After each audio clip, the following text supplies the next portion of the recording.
Salve, salve amigos da astronomia em todo mundo, meu nome é Sérgio Sacani, sou editor do blog Space Today e você está assistindo a mais um Space Today TV. No programa de hoje, vamos ver que os astrônomos observaram o trânsito de um exoplaneta super-terra na zona habitável pela primeira vez, usando telescópios baseados no nosso planeta. Manda a vinheta!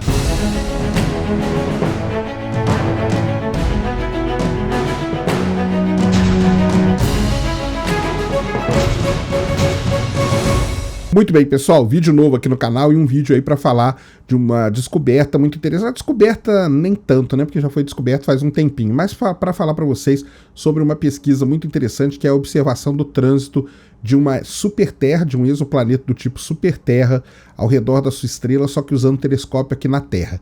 Antes disso, eu queria falar para vocês como que é, contar uma história rapidinha de como que é a descoberta de um exoplaneta. Então, o Kepler, que é o instrumento mais famoso de detecção de exoplanetas, a primeira coisa que ele faz é detectar o exoplaneta. Como que é feito isso? Ele vê o exoplaneta passando na frente da estrela, medindo a curva de luz, aquela curva deu uma decaída, aquilo ali pode ser um exoplaneta. Como pode não ser? Muitas vezes não é. Na verdade, a maior parte das vezes não é.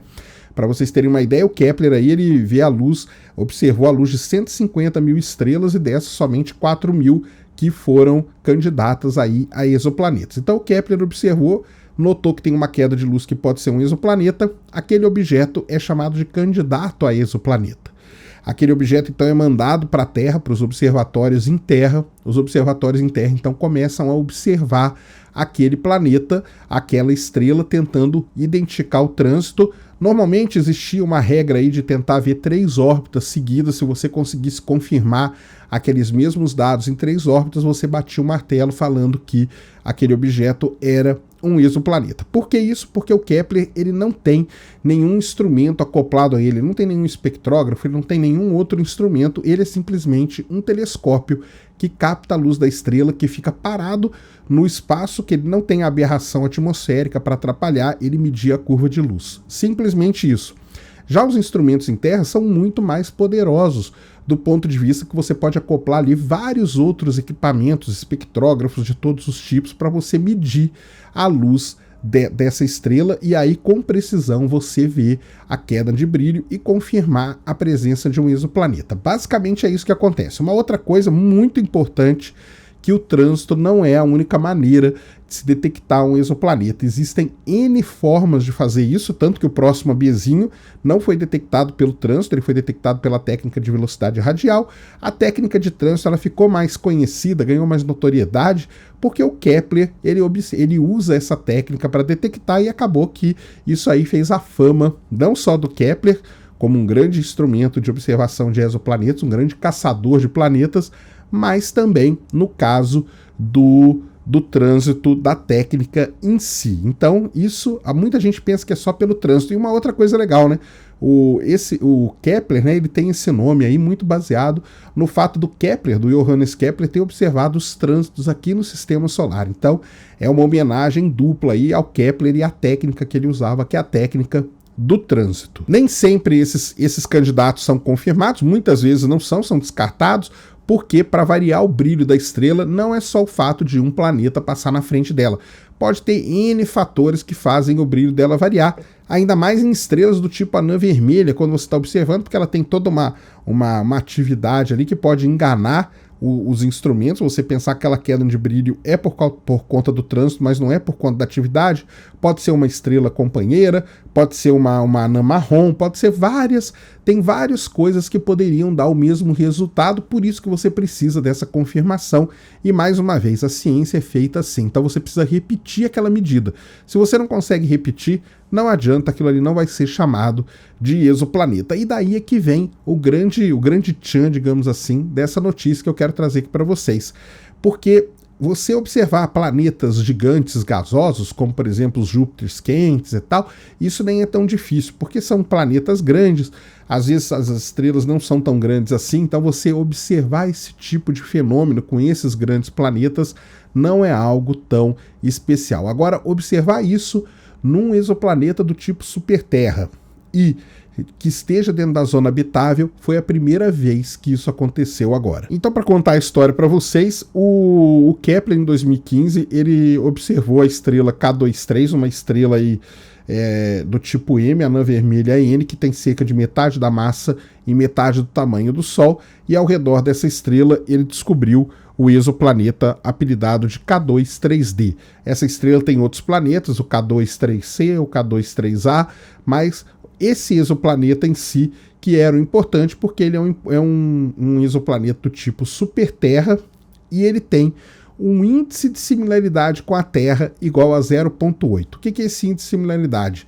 Os cientistas pegam os exoplanetas, classificam ele com relação à distância da estrela, o tamanho, a massa, tudo mais, atmosfera, presença de água, estar ou não na zona habitável, e para isso eles dão um peso para cada uma desses parâmetros, e isso no final dá um índice de semelhança com a Terra. Óbvio, para ser igual à Terra é 1, porque a Terra é a Terra mesmo, e depois aí tem planetas com 0,75, 0,7, 0,6, e esse K23d é 0,80, ou seja, de acordo com esses parâmetros usados, ele é um planeta muito parecido com a Terra, é 80% de similaridade com a Terra. Esse exoplaneta ele tem 15 vezes a massa da Terra, tem um período orbital de 44,6 dias e está a 0,20 unidades astronômicas da estrela. Só que a estrela é uma anã vermelha, então isso aí não tem muito, né? A comparação é praticamente a mesma, visto que ele recebe 1,5 vezes a intensidade de luz que a Terra recebe do Sol. Ou seja, basicamente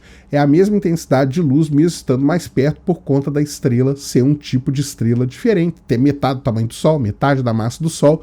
Tudo isso é levado em consideração. Todos esses parâmetros que eu falei para você, tudo isso só foi possível fazer graças a esses pesquisadores que usaram o telescópio lá no Japão, do Observatório Astrofísico de Okayama, um telescópio aí de 1,88 metros, que tem acoplado nele um instrumento chamado Muscat. Esse instrumento é um sistema de imageamento, só que são imagens feitas em diferentes bandas de frequência. E isso é muito importante porque você consegue caracterizar a massa, o tamanho da órbita, o tamanho do planeta, se ele tem atmosfera ou não, várias coisas você consegue caracterizar, por isso que eu consegui passar para vocês tantos detalhes.